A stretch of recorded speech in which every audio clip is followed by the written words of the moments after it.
Hey guys, well, it's been a bit since I last recorded an episode, but I got a extraordinary guest with me. And when I met him about 6, 7 months ago, I just knew like I want to engage in deeper conversation with this gentleman right here. Sometimes you just meet people in life who have a extraordinary gift in one particular area or aspect of life. And Joel Monteleone right here, he has a knack for building communities, the art of connecting with people. I never quite seen anybody do as well as he does. So I want to have this conversation with him to really dive in. What are the key elements of building a community, creating connection with people? Because I truly do believe the crucible of having any extraordinary, wonderful, magical moments in life always typically involve another human being somewhere in that journey. So let's dive right into it, man. Kevin, I'm so grateful to be here, and thank you so much for those kind words and that introduction. Yeah, I'm really excited to have a conversation with you. I've built a couple different communities here in Austin over the last year and a half, professionally. Prior to that, I know I've been building community, quote unquote, um, ever since I was in junior high school. But yeah, I'm really excited to dive deep into this. I really looked forward to having this conversation. I love the podcast that you've created and the conversations that you have with people and giving people a platform. It's really amazing, and I'm really honored to be here. Absolutely. So you have a such a unique journey, and I think a lot of young men can relate. Somewhere in our early 20s, a lot of people got attracted maybe to the wrong type of crowd or got into addiction, and you had a little bit of that. But how were you able to kind of pivot from just maybe by societal standard a wasted youthhood for lack of better term into something extremely productive where you found your gift in building community and connecting with people? Yeah, I want to be careful around saying like a wasted youthhood because everything in my youth had to happen exactly the way that it happened to lead me to, this moment with you here, with these beautiful communities I've created, with this epic vision that I have. And would I have liked for it to all happen when I was 22, 23, and I didn't have to go through all the hard stuff? Of course, yeah.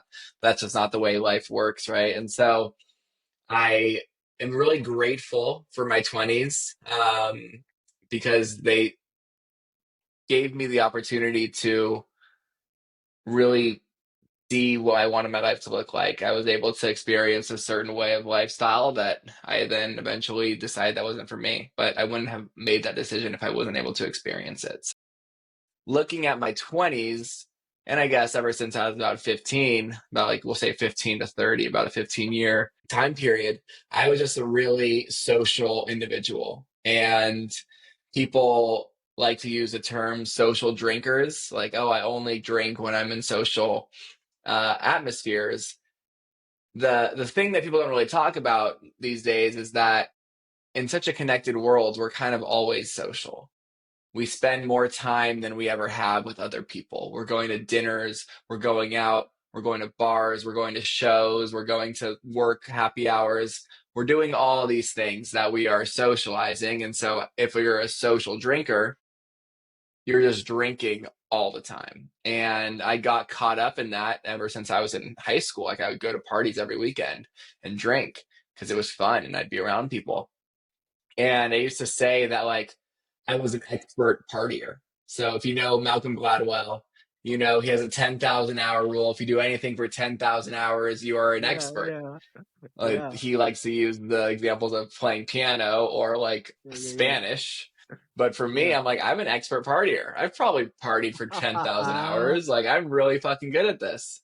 Yeah. Um, and so I really held that as like my identity. That was like a part of me.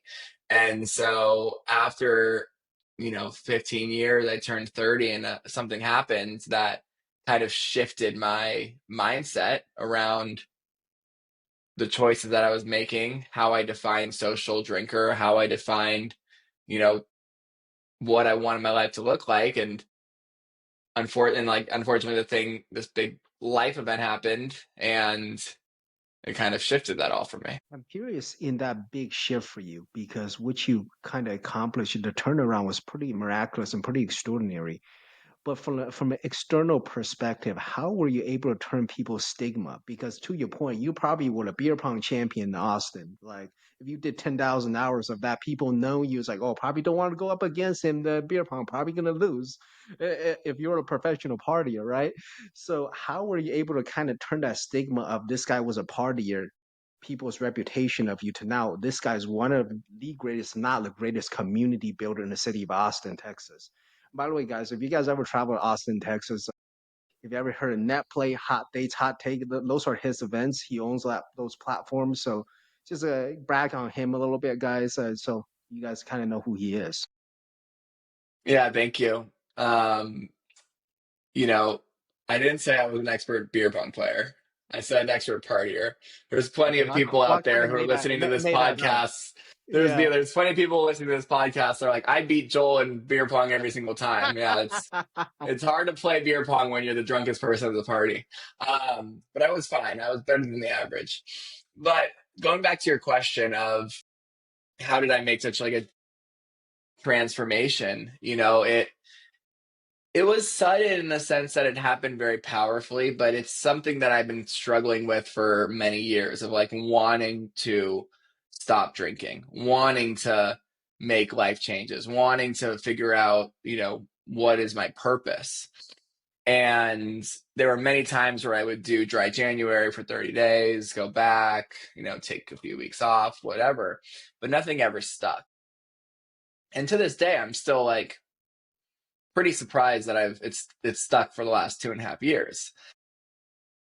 But the transformation that occurred so powerfully was, I realized that I was drinking and partying because I had nothing else to do. Like Mm. I had nothing to do. I had no interests. I had no hobbies. My hobbies and my interests were hanging out with people and drinking, which was fine. And it is fine for a lot of people if that's like what you want to do. And I just realized that I didn't have anything that I liked more than doing that, than going out with friends. And I did a lot of deep interpersonal work, in a program that me and you are both very familiar with. And when I went through that process, I got very clear on what I wanted my life to look like and the things that I wanted to include in that life. And it included businesses, it included, play, it included health and wellness, it included dancing salsa on Friday nights. And so I started to engage in more activities and hobbies that were in alignment with the life that I wanted to live. And once I started to realize, oh my gosh, these are things that I actually really care about and really enjoy more than drinking, then it was an easy shift because I just started to do that more and drink less. The challenge was the identity that came with that.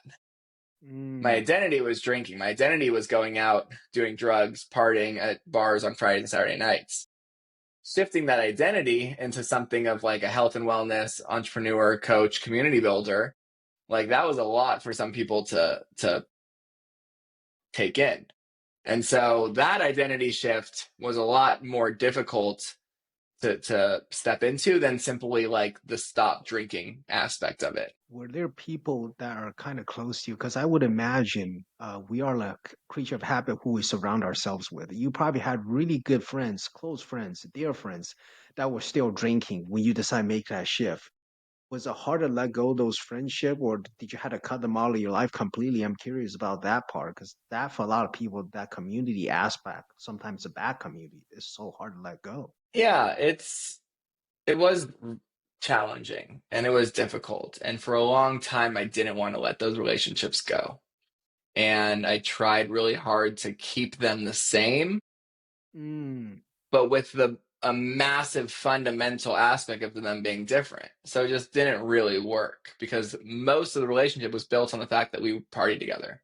And so when you took away the partying, what'd you have left? language. And so I Yeah. tried really hard to keep them. And I wouldn't say necessarily that I've lost them, but they do look a lot different. The relationships that I have with many people that I used to party with, they just look different. And I got to say goodbye to what the relationship was at that time, and it was challenging at first, but just the same as like letting go of drinking in order to gain hobbies and interests and passions and businesses and success and relationships, all these things. The same thing's true with relationships.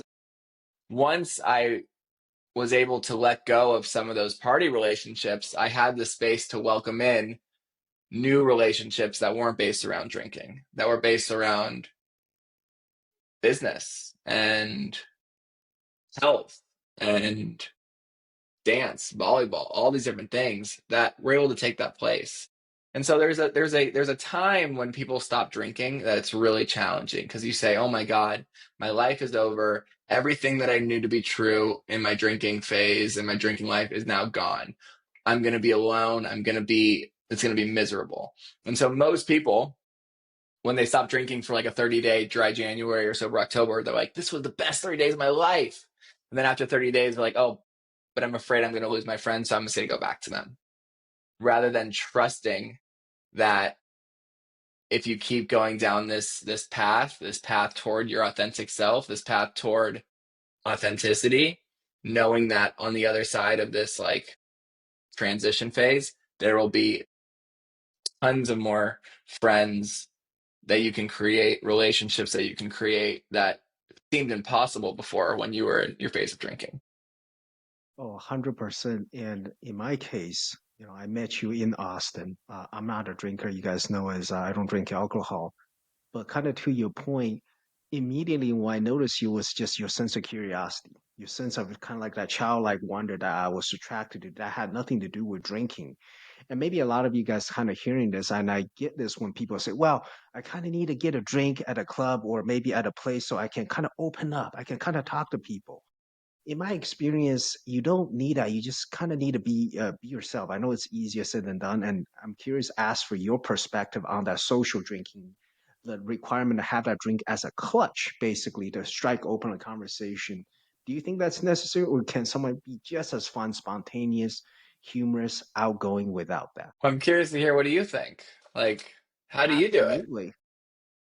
Well, I think for me is I try to see the light in people. I don't make it about myself because whenever I connect with people, and especially I don't drink, I love to ask questions like, "Hey, what lights you up? What are you passionate about? What are some projects that you're working on?" Because I'm trying to find common ground. And now, are there cases, especially like a party setting where everybody's drinking or whatnot, that I'm not able to find common ground? That happens all the time. I'm not meant to connect with everybody, but I'm meant to connect with somebody, and I hold on to those people I can connect with. So, but you're better at this than I am. So, curious what your thoughts are on this too. Yeah. Yeah, I think it takes time. I think for years, if you're used to using alcohol as a crutch to socialize, to date, to feel good, it's gonna feel a little bit weird when you don't do that, right? It's gonna be like like baby deer, like Bambi. You're gonna get it's gonna be awkward at first. You're just trying to figure out your legs. You're doing something new for the first time that you haven't done for like 10 years. Socializing without being drunk, socializing without drinking your hand, socializing with the opportunity to get drunk. And do I believe that it's possible? Yes. And not only do I believe that it's possible, but I think that it's the way that were meant to communicate, right? It's pure authenticity. When you're a child, you are relating to people for years soberly, so sober until your first drink. Everything you do is sober. And think about how you act as a child, your authentic joy, your authentic pain, your authentic fear, like all those things are are real. And we use alcohol to dim that, to mask that, because we don't want to feel that.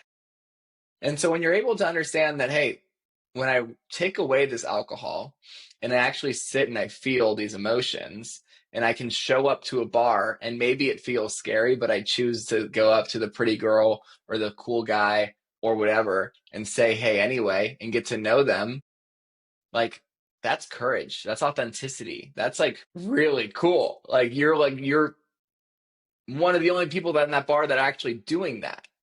Like that is a inevitable elevation to everyone around you. And if you do that enough times, you just can continue to like get better at it. And then you kind of feel like you, Kevin, where you just walk into a bar and you can talk to anyone. And if you can walk to a bar and talk to anyone, you can walk into any room and talk to anyone. 1000%.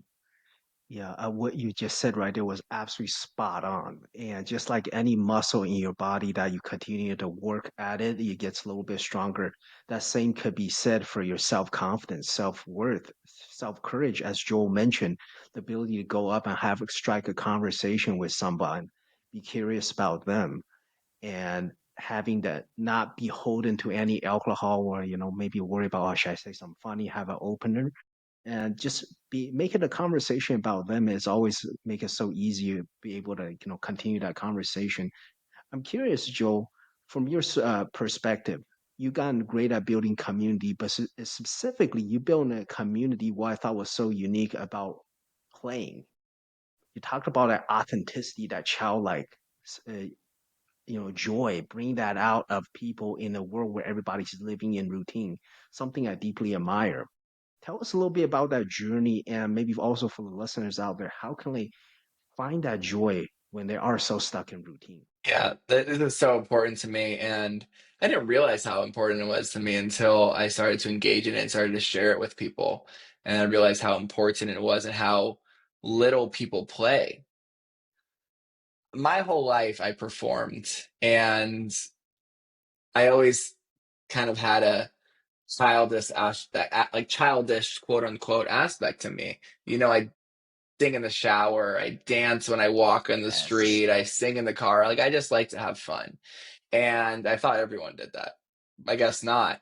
And so I created two events primarily that are based around play. One is called NetPlay, which is a networking event here in Austin where we take the work out of networking and we replace it with play. We meet at Zilker Park. We play childlike games like Duck Duck Goose, freeze tag, things like that. And then we split into groups and then connect from an authentic place, from a childlike joy, just like we used to meet friends when we were kids. And then my dating event is called Hot Takes, Hot Dates. And this dating event, granted, it's not sober, but it is an event where it's all based around fun and play. And it feels more like a comedy show than a dating event. We give people topics to talk about. We bring them up on stage. We just have a really good time. We take all the pressure away of dating and like putting your best foot forward and like putting on this facade that you're the perfect individual. And we give people's like their joy and their fun and their, we call them dating hot takes. Their hot takes of voice. Like some people have some crazy dating stories and crazy dating opinions. And it's not something to be ashamed of. It's something to celebrate and discuss and have fun with. And so both of those events were essentially born from me going to a networking event and a dating event and me just feeling a lot of pressure to be there and pressure to perform. And because there was so much pressure, it felt like I couldn't be my authentic self. For example, the networking event was based on entrepreneurship, and there just felt like this aura or this energy that everyone was trying to be something they weren't. Everyone was trying to appear like they were more successful than they were, or that they were not struggling in their business as much as they were. And so all the conversations felt a little bit disconnected because people weren't being authentic in their conversations. At least that was my experience. And same with the dating event. I went to a dating event and it was a very deep, authentic relating dating event. And the same thing, it felt there was a lot of pressure for people to be vulnerable, to be authentic. And when you put that pressure on people, it's like, oh my God, I need to be really authentic right now. I Yeah, need to be the really authentic exuberant. right now. Yeah. And then the last thing you're able to do is be authentic because you're just thinking about it. You're not being it. And so both of my events are just focused on having fun because I think that you're your most authentic self in a state of play, a state of joy. You don't care what anyone thinks. And I've gotten a lot of feedback from people that attend the events that they needed it, that they hadn't played in like years, or they haven't laughed so much in months. And it just kind of shows me that there's enough spaces for people to be serious. We're serious all the time. We're serious at work. We're serious in our relationships. Heck, we're serious on podcasts.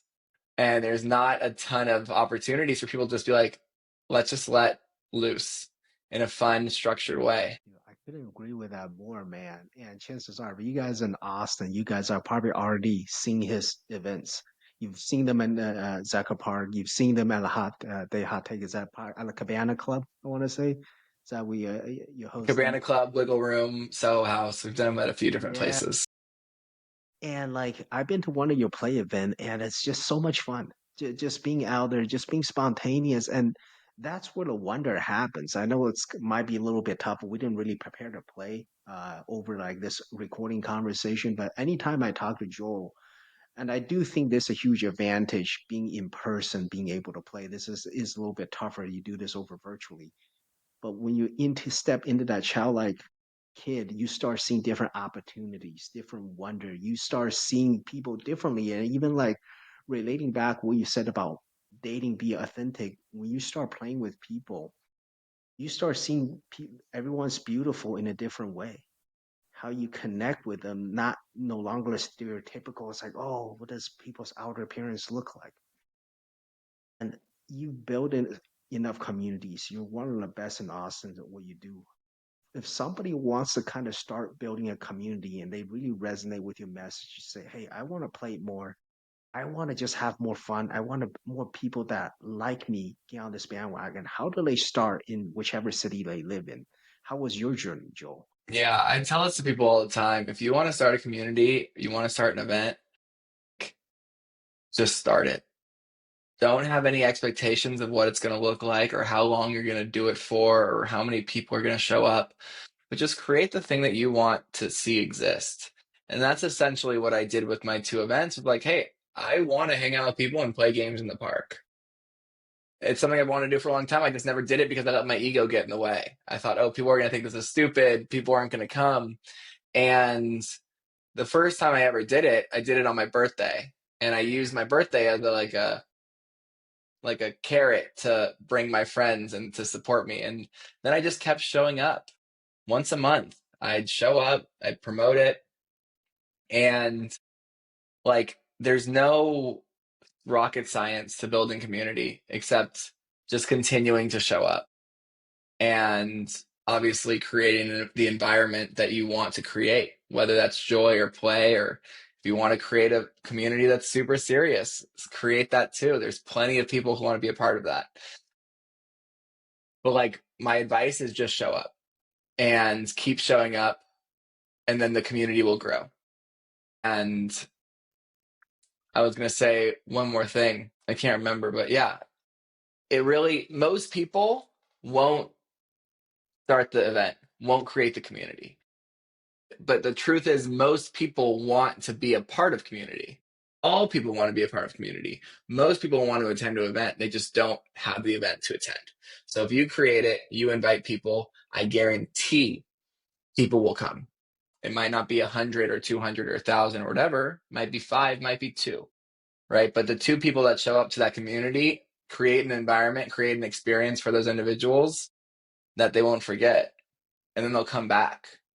And yeah, it's amazing what you can create and how many people out there are waiting for someone like you, Kevin, like your listeners, just to create that space and create the thing that you want. If you want to play chess, go make a chess club. Like, field of dreams. If you build it, they will come. And I give you credit on this. Is I've taken a page out of your book. It's so many times people are so focused on going wide, and I think a lot of it is you talk about pressure of social media and the stigma that come with it. Oh, I gotta have X amount of followers. I gotta get X amount of somewhat of a notoriety in my local community and whatnot. When in reality, I think what truly brings fulfillment, truly brings joy, the ability to play with people is if you go deep with people, not wide. When you go deep with people, you get it like a sense of their personality and like. Speaking of actually play, I'm curious, and I don't want to let this spur of a spontaneity like distract me. Are there any games where you can think of where you and I can play for the next like 2 minutes or something, where we just step into our kid like self? Is there anything that Yeah, comes to mind? I don't know any of any. we could I'm play really. rock, paper, scissors. Let's do it. All right, Okay. all We're gonna right, do rock, paper, scissors, shoot. Okay? okay, all right. All right, ready? Rock, uh, Rock, paper, rock, paper, scissors. Wait, scissors, wait, wait, wait, shoot. wait. Here we go. Okay, Okay, you ready? I'm On jumping. rock, Rock, paper, paper, scissors, scissors, shoot. shoot. Beat ya. All right, best out of three. One more. Rock, Ah, paper, paper, scissors, scissors, shoot. shoot. All right, 1-1, 1-1. All right. Here we go. All normal. Ready? Okay. Rock, Rock, paper, paper, scissors, scissors, shoot. shoot. I used to say rock over and over again. You trying to You did one rock on me? every I'm just single like, time? that's the rock strategy. I won a lot of games as kids with that. I got too tired of trying to outthink my opponent. I'm just gonna do one strategy and let them mess up. I just heard someone, I literally heard the rock strategy like 3 days ago. I can't believe I Yeah, fell and I for it. guess you can do the scissor strategy, you can do the paper Hmm. strategy. It's all the same. It's I just got tired of like trying to outthink my opponent. I just use same strategy, but that was so much fun, man. We just kind of Totally. like yeah, stepped into like this our childlike wonder, even during like this middle recording and this being virtually. So thank you for bringing that sense of joy into this. 100%. Yeah, It's so easy. And it takes a little bit of vulnerability, right? To like be silly, to request, hey, can we play rock, paper, scissors right now on this podcast? Right? Like that was a risk. There was a chance, like, I mean, not knowing me, but there's a chance the person's like, no, that's weird. We're not going to do that, right? And so, yeah, I acknowledge you for your play and your willingness to play. well, thank you. You inspire me, and that's why love about people. You guys all always hear like I love to see the curiosity, the wonders in others because that's how we all become better. We learn something that's so unique about someone, and then we can incorporate elements into our lives and hopefully move the needles in the direction we want to go. So I'm curious, Joe, for you, what's next? You've got like you build this awesome community. I've heard in the rumor and the grapevines that you're building something very unique with sobriety. So could you share with us a little bit more about that community and that overarching vision, what that looks like? Yeah, I'm really excited about this new project that I'm working on. It's a sober community based around essentially being sober, but still being the life of the party. And I talked a little bit about this in the beginning of the podcast, but like people get sober, but then they're afraid that they're going to lose all their friends or they're not going to be as fun or that like their life's going to look a lot different, which is true. Their life will be a lot different and it most likely will look a lot better from a perspective of health and wealth and relationships. And so I'm creating a community that supports people in that transition, not focused on addiction recovery or getting somebody sober, but like once they are sober, helping them really step into ownership over that decision, helping them maximize the their health and their wealth and all these things and surrounding themselves with other people who they can relate to socially, who they can hang out with, who they can spend time with. Because when you go sober and you are living a life of partying, like it's very isolating. There's no one, you're like, Mm, oh my God, am I the only sober person in the world? And so bringing together all these awesome individuals, it's called Hot and Sober. And I'm really excited about it. It's gonna be banging. I'm excited. yeah, I can, and I think there's a huge gap for this. Kind of like you mentioned, once they make that decision to go sober, they're gonna need a new group, a set of friends who that they can kind of find that authenticity with. that they're able to connect with in a different way. So you bring a community that can hopefully tie that gap and solve that problem for people. Just like how I believe that you're the best person you're able to serve in this world is a person you once were, who you used to be. And then that's kind of like exactly in your case. Joe, is this a online community? If how can people listening online, how can get involved, or is this based out of Austin? Can you tell us a little bit about logistics of this? Yeah, so it's going to be online for anyone who wants to join it. There's going to be online courses available, online coaching, online community events, and I'm going to be essentially walking people through how to maximize their sobriety. And so I have partnerships with some fitness coaches who will come in, help you get your fitness dialed in, some financial coaches to help you reinvest all that extra money that you're saving from sobriety and how you can maximize that your finances, as well as relationship coaching, how to date and build a relationship from during sobriety. And then also, if you are in Austin or nearby, I'll be having in-person events. In addition to NetPlay and a couple other things that I host, we'll be hosting hot and sober get-togethers, focused around having a heck of a lot of fun while not drinking. The goal is to expand to other cities. So if you're in some bigger cities, there'll be a hot and sober coming to you. So would love to hear from those cities, from anyone who's interested in joining hot and sober. You can follow me on Instagram, Joel, Joel underscore Monteleone, Monteleone. And you can find me there. I'll have all the links to all my other businesses. You can DM me. But yeah, I'm opening up the wait list Friday, March 7th. So when you're hearing this podcast, the waitlist will be open. Hotandsober.com. Join the waitlist, get in the community, and be the life of the party without alcohol.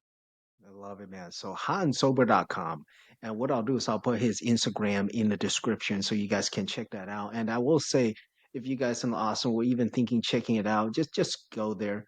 Check out his communities. It's an absolute banger. You'll have so much fun. You saw how much fun we just had playing rock, paper, scissors. So who knows? Maybe you can beat him like I beat him in rock, paper, scissors. Maybe you'll 3-0 him or maybe he'll 3-0 you. But you guys will have a lot of fun. So great way to connect with Joel and everything will be on the description on that. And Joel, so with this huge endeavor, what are some of the other cities that you mentioned, like some of the other big cities that you're bringing this out to so people have awareness? Yeah. So Austin is an amazing city to get started, and I'm so grateful to be able to launch it here. There's a really large constituent of individuals who've given up drinking in order to improve their health, wealth, and relationships. And the cities that I'm looking at next are Los Angeles, because that was just my previous home, and I have a big network there.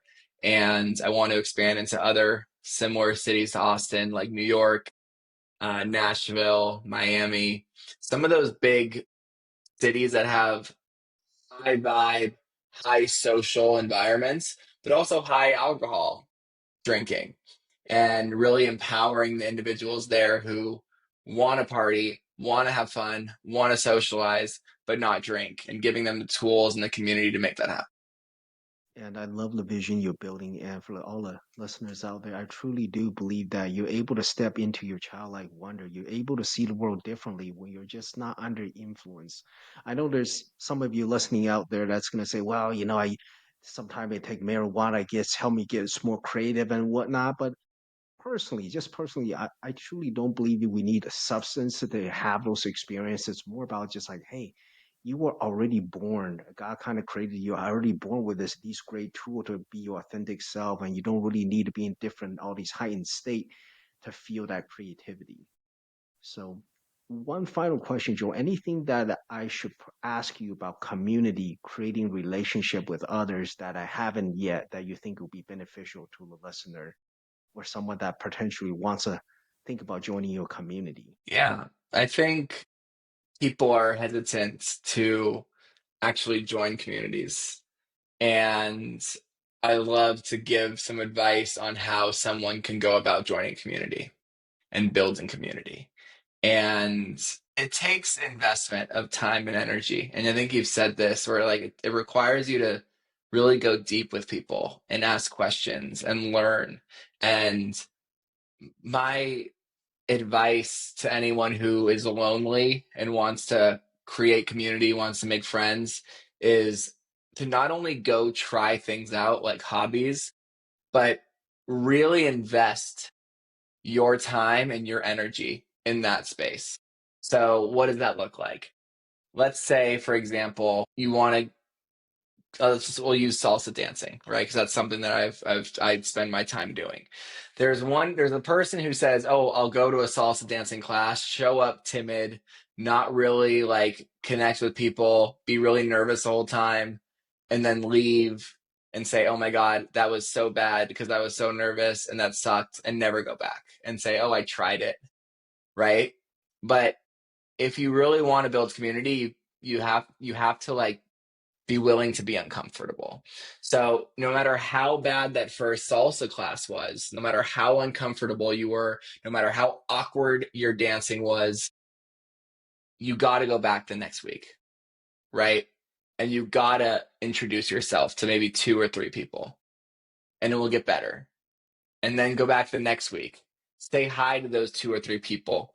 Ask them how their week was. Meet three more people. Meet the dance studio instructor, introduce yourself, share something about you, learn something about them, then come back the next week, meet more people, feel more comfortable. Maybe you volunteer to show a dance move to somebody, and then next week and that's just how you do it. But like just like it is to creating a community, to be a part of a community, it takes showing up. It takes investment. You got to keep showing up because if you don't give any opportunities for you to connect with people, to build relationships. And when it comes to building community, connecting with people, the hardest part that most people don't do is they just don't show up. And so keep showing up. It gets better no matter how awkward it was the first time. Promise me you'll go back the second week. Give it 3 weeks in a row. If it's not fun, you still hate it, go find a new community. But always give something 3 times before you give up on it. I love that. Third time's the charm. And would you agree? Because in my opinion, I wonder what your thoughts on and takes on this is sometimes the most meaningful connection, whether it's business, whether it's dating, whether it's a deep friendship, kind of happens in these community setting when you're least expecting it. It's kind of like you gotta be in the flow. Once you're comfortable, you kind of get over a little bit of awkwardness and so, and then just like, hey, I just click with this person. Like we just have this amazing chemistry, or we have this amazing similarity. We just jive really well. What's your take on that? What's my take on dating people and communities? Not dating, but just an amazing connection with somebody they weren't expecting. In Mm, communities tend to happen very unexpectedly. Like you can't even plan for it because I know a lot of people go to community because they're looking for something, right? Whether it's like a friend, whether it's maybe more business prospect in the networking space, or someone to date. yeah. I hear this a lot actually. That people go to these communities, they build community, they're part of a community, and then they find someone that they're very attracted to in that community, but they don't date them because they're afraid that dating them is going to ruin the relationship and then break up the community and then they're going to be alone forever. I don't agree with that. I don't think there's a reason to be in a community if you're not willing to date or be in deep friendship or be willing to risk the friendship. Like that's why you're in community, is to have a relationship, whether platonic, business, or romantic, in a way that you've never had one before, and be willing to risk. And if the community is strong and the relationship strong, you can't ruin it. And so I get so frustrated when someone tells me that they like there's this wonderful person they met in this community. You have all the same interests and hobbies and you get along and it's so connected and they're like, oh, but I'm afraid to date her because I don't want to ruin it. And it's like, well, what are we doing here? Why are you even in the community in the first place if you're not willing, if you're single, that is, if you're not willing to date the people, right? And so that might be a little bit like against the grain because people say don't shit where you eat. But at a certain point, like everyone's adults, everyone's mature. sit where you eat if it tastes good. I definitely align with that outside the work environment. I do feel like if your day job's in corporate America, you got to kind of be careful. Definitely some more, there's Yeah, higher like threshold.